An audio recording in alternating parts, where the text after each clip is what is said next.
हरे Krishna. Text 13. Kunti उवाच जन्म कर्म च विश्वत्मन् अजस्य कर्तुर आत्मनः तिर्यान् रसेषु यधसु तद अत्यंत विदंबनम. Of course, it is bewildering, O soul of the universe, that you work though you are inactive, and that you take birth though you are the vital force and the unborn. You yourself descend among animals, men, sages, and aquatics. Verily, this is bewildering.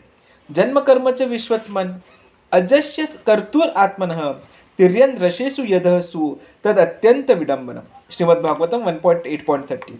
The transcendental pastimes of the Lord are not only bewildering but also apparently contradictory. In other words, they are inconceivable to the limited thinking power of the human being. The Lord is the all-pervading super soul of all existence, and yet he appears in the form of a boar among the animals, in the form of a human being as Ramakrishna, etc., in the form of a rishi like Narayana, and in the form of an aquatic like a fish. Yet it is said that he is unborn and he has nothing to do. In the Shruti mantra, it is said that the Supreme Brahman has nothing to do. No one is equal to or greater than him. He has manifold energies and everything is performed by him perfectly by automatic knowledge, strength and activity. All these statements prove without any question that the Lord's activities, forms and deeds are all inconceivable to our limited thinking power, and because he is inconceivably powerful, everything is possible in him. Therefore, no one can calculate him exactly. Every action of the Lord is bewildering to the common man. He cannot be understood by the Vedic knowledge, but he can be easily understood by the pure devotees because they are intimately related with him. The devotees therefore note that although he appears among the animals, he is not an animal or a man or a rishi or a fish. He is eternally the Supreme Lord in all circumstances. Kunti addresses Krishna as Vishwatman, the vital force of the universe. In everyone's body there is a vital force. That vital force is the Atma, the living being, the living entity, the soul. It is because of the presence of that vital force, the soul, that the whole body works. Similarly, there is a supreme vital force. That supreme vital force is Krishna, the supreme personality of Godhead. Therefore, where is the question of his taking birth? In Bhagavad Gita 4.9, the Lord says, Janma karma cha me divyam evam yo vitti tattvataha tyaktva deham punarjanma naiti mamiti so Arjuna. One who knows the transcendental nature of my appearance and activities does not upon leaving the body take his birth again in this material world but attains my eternal abode, O Arjuna. In this word, the word Divyam especially indicates that the Lord's appearance and activities are spiritual. And elsewhere in the Bhagavad Gita, it is said, Ajo api sana avyayatma. The word Aja means unborn and Avyayatma means not subject to destruction. This is the nature of Krishna, whose transcendental nature is further described by Kunti Devi in her prayers to the Lord. In the beginning of her prayers, Kunti Devi said to Lord, you are within and you are without, but still you are invisible. Krishna is within everyone's heart. Ishwaras sarvabhutanam hridadeshu arjuna tishtati sarvasya cham hridi sannivishtaha. Indeed, he is within everything, even within the atom. Andantarastha paramanau chayantarasthaham. Krishna is within and he is also without. Thus, Krishna showed Arjuna his external feature as the Vishwarupa, the gigantic cosmic manifestation.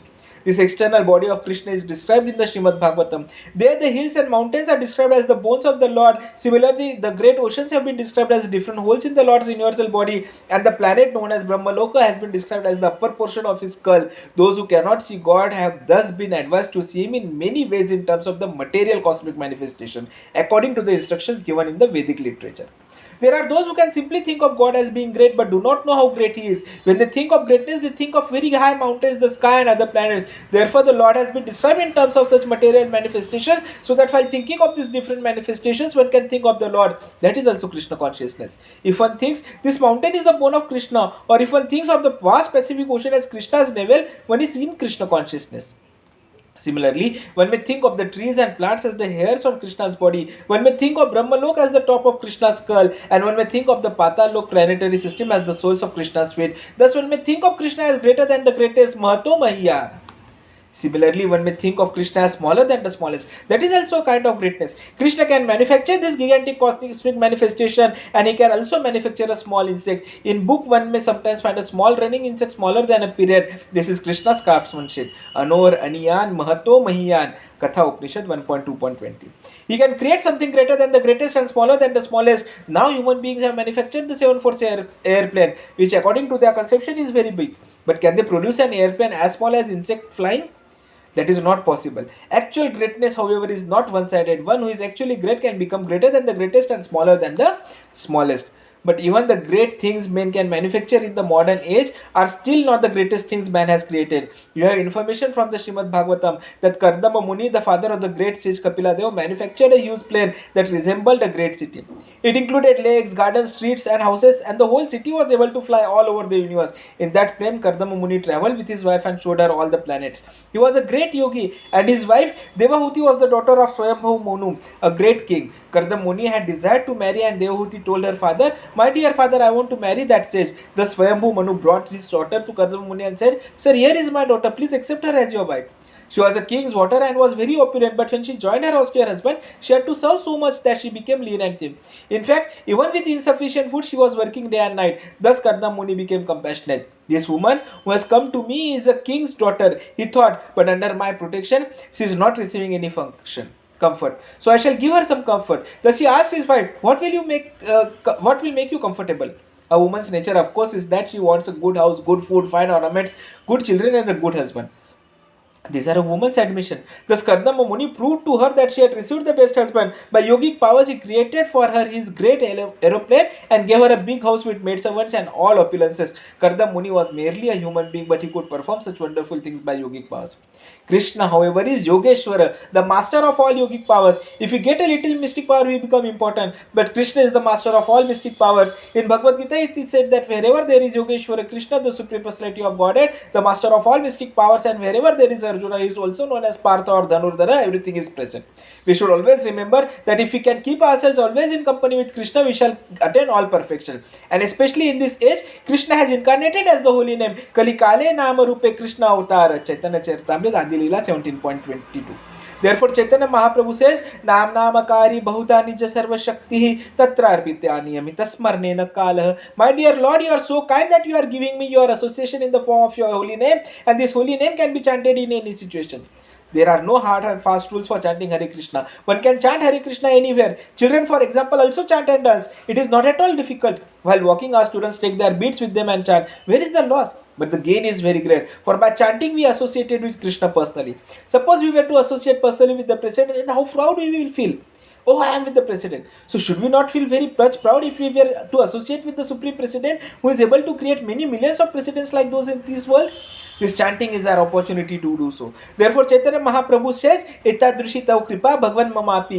My dear Lord, you are so kind to me that you are always prepared to give me your association. Durdaiva midrisham iha janina anuraga. But I am so unfortunate I do not take advantage of this opportunity. Our Krishna consciousness movement is simply requesting people chant Hare Krishna. There was a cartoon in some newspaper that depicted an old lady and her husband sitting face to face. The lady is requesting her husband, "Chant, chant, chant." And the husband is answering, "Can't, can't, can't." So in this same way, we are requesting everyone, "Please chant, chant, chant," but they are replying, "Can't, can't, can't." This is their misfortune. Still, it is our duty to make all such unfortunate creatures fortunate. That is our mission. Therefore, we go into the street and chant. Although they say can't, we go on chanting. That is our duty. And if somehow or other we place some literature in someone's hands, he becomes fortunate. He would have squandered the hard-earned money in so many nasty sinful ways, but if he purchases even one book, regardless of the price, his money is properly utilized. This is the beginning of his Krishna consciousness. Because he gives some of his hard-earned money for the Krishna consciousness movement, he gets some spiritual profit. He is not losing. Rather, he is gaining some spiritual profit. Therefore, our business is somehow or other to bring everyone to this Krishna consciousness movement so that everyone may spiritually profit. When Krishna appeared on earth, not everyone knew that he was the Supreme Personality of Godhead. Although when there was need, he proved himself as the Supreme Godhead. He generally appeared to be just like an ordinary human being. Therefore, Shukdev Goswami, while describing how Krishna played as one of the cowherd boys, points out Krishna's identity. Who is this cowherd boy? Shukdev Goswami says, "Itham satam brahma sukhanubhutya." The impersonalist meditate upon the impersonal Brahman and thus feel some transcendental bliss. But Shukdev Goswami points out that the source of that transcendental bliss is here Krishna. Krishna is the source of everything. Aham sarvasya prabhavaham. And therefore the transcendental bliss that the impersonalists try to experience by meditating on the impersonal Brahman in fact comes from Krishna. Shukdev Goswami says, here is the person who is the source of Brahma Sukha, the transcendental bliss that comes from realization of Brahman. A devotee is always prepared to render service to the Lord. Dasyam gatanam paradaivatena. But for those who are under the spell of illusory energy, he is an ordinary maya ashritanam naradarakena. Ye yatha mam prapadyante tam tathaiva bhajami ham. Krishna deals with different living entities according to their conceptions. For those who regard Krishna as an ordinary human being, Krishna will deal like an ordinary human being. Whereas devotees who accept Krishna as the Supreme Personality of Godhead will enjoy the association of the Supreme Personality of Godhead. Of course, the object of the impersonalist is the Brahma Jyoti, the impersonal effulgence of the Supreme. But Krishna is the source of that effulgence. Therefore, Krishna is everything. Brahmeti, Paramatmeti, Bhagwan iti sabdate. Yet the cowherd boys are able to play with that same Krishna, that exalted personality of Godhead. How have they become so fortunate that they are able to play with him? इत्थम सतम ब्रह्म सुखानुभूत्या दास्यम गतानाम परदैवतेन मायाश्रितानाम नरदारकेन सर्दम विजहरुः कृत पुण्य पुंज. Bhagavatam 10.12.11. The cowherd boys playing with Krishna are also not ordinary, for they have attained the highest perfection of being able to play with the Supreme Personality of Godhead. How did they achieve this position? Krita Punya Punja, by many lives of pious activities. For how many lives these boys underwent austerities and penances to achieve the highest perfection of life, and now they have the opportunity to play with Krishna personally on an equal level. They do not know that Krishna is the Supreme Personality of Godhead, for that is the nature of Vrindavana Leela, Krishna's pastimes in the village of Vrindavan. Not knowing Krishna's identity, the Godhead boys simply love Krishna and their love is unending. This is true of everyone in Vrindavan. For example, Yashoda Mata and Nanda Maharaj, Krishna's mother and father, love Krishna with parental affection. Similarly, Krishna's friends love Krishna, Krishna's girlfriends love Krishna, the trees love Krishna, the water loves Krishna, the flowers, the cows, everyone loves Krishna. That is the nature of Krishna, Vrindavan. So if we simply learn how to love Krishna, we can immediately transform this world into Vrindavan. This is the only central point. How to love Krishna. Prema Puma Artho Mahan. People are generally pursuing dharma, artha, kama, moksha, religiosity, economic development, sense gratification and liberation. But Chaitanya Mahaprabhu disregarded these four things. These are not what is to be achieved in life. He said the real goal of life is love of Krishna. Of course, human life does not actually begin until there is some conception of religion, dharma. But in the present age, Kali Yuga, dharma is practically near. There is no religion or morality and there are no pious activities, and therefore, according to the Vedic calculations, the present human civilization does not even consist of human beings. Formerly, people would care about morality and immorality, religion and irreligion. But with the progress of Kali Yuga, this is all being vanquished and people can do anything without caring what it is. Srimad Bhagavatam says, and we can actually see that in Kali Yuga, about 80% of the people are sinful. Illicit sex life, intoxication, meat eating and gambling are the four pillars of sinful life. And therefore, we request that one first break these four pillars so that the roof of sinful life will collapse. Then by chanting Hare Krishna, one can remain established in transcendental position. It is very simple method. One cannot realize God if one's life is sinful. Therefore, Krishna says, Yasham tava antagatam papam jananam punya karmanam te dvandva moham nirmuktva bhajante mam dridhavrataha. Persons who have acted piously in previous lives and in this life, whose sinful actions are completely eradicated and who are freed from the duality of delusion, engage themselves in my service with determination. Bhagavad Gita 7.28.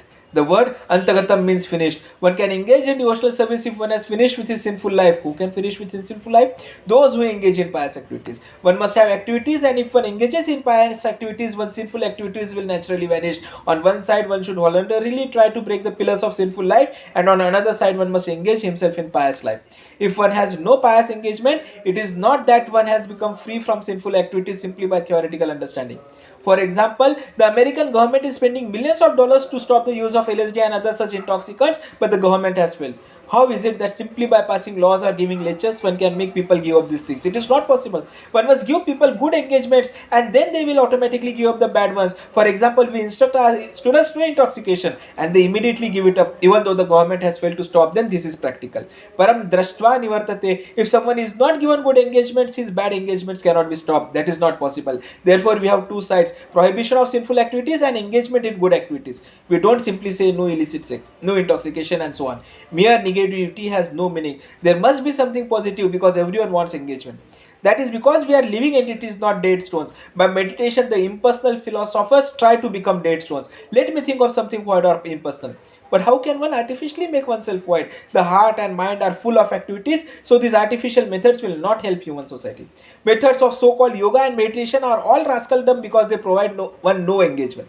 But in Krishna consciousness, there is adequate engagement for everyone. Everyone rises early in the morning to offer worship to the deities. The devotees prepare nice food for Krishna. They decorate the temple, make garlands, go out chanting, and sell books. They are fully engaged 24 hours a day, and therefore they are able to give up sinful life.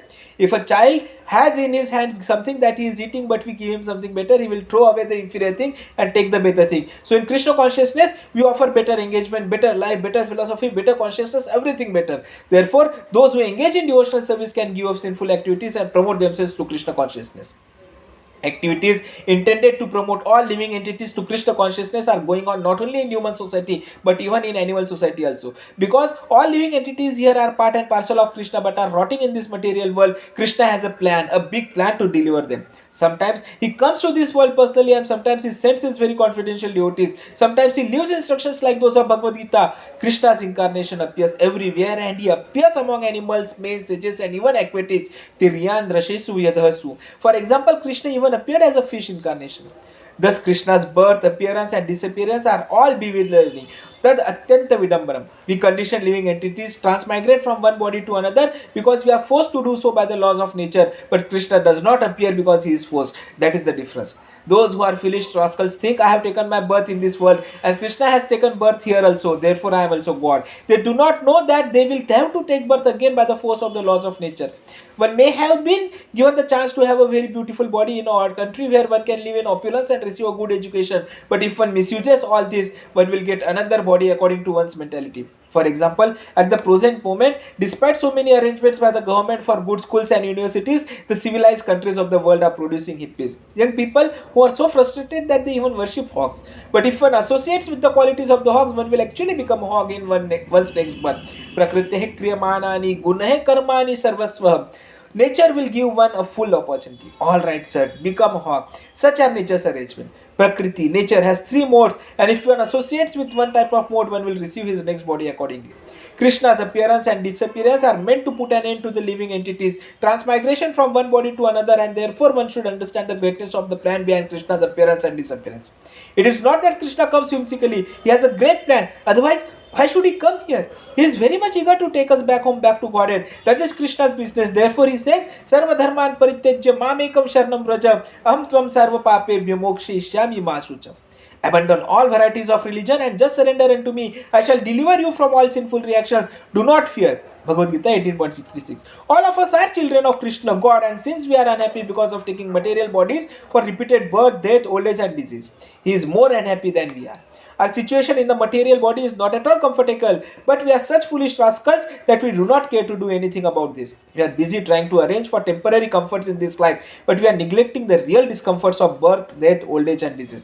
This is our ignorance and our foolishness. And therefore, Krishna comes to wake us up from this ignorance and take us back home, back to Godhead. And so Kunti Maharani says, जन्म कर्म च विश्वत्मन अजय शक्तर अजशक्कर्तुर्वत्मनः तिर्यान्द्रशेषु यधसु तद अत्यंत विडंबनम. Of course, it is bewildering, O soul of the universe, that you work though you are inactive, that you take birth though you are the vital force and the unborn. You yourself descend among animals, men, sages, and aquatics. Verily, this is bewildering.